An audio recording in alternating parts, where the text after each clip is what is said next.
kind of natural recovery is possible? Sir, he had an accident which is so unfortunate. We were robbed of his quality for 1 year or 2 years, whatever it is. But then he had done his rehab well, and he took some time to come, and he's recovered well now. And basically, if you notice, his genetics are very good.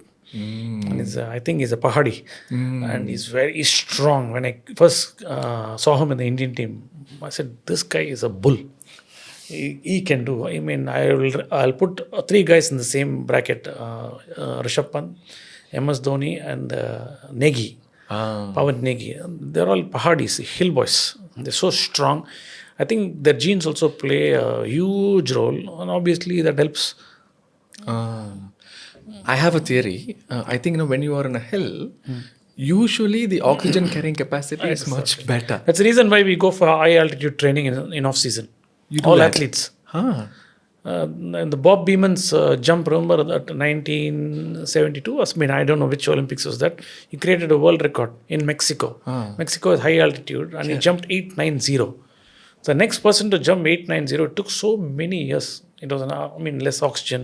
It was just literally flying. No, that's true. That's true. That's why when you check the hemoglobin of hilly areas, They're much higher. much higher. Absolutely. So when I was young, so my coach A.J. D'Souza used to have a summer camp in Ooty or Kodaikanal. So we'll go 14 days and train in high altitude and come back. When we come back to sea level, we literally, all of us will be creating our personal records.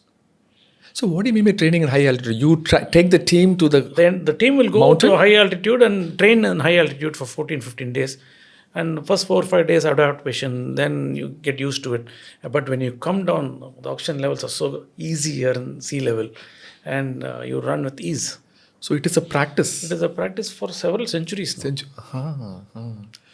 This other question I had always was, in the US, other sports, this mishap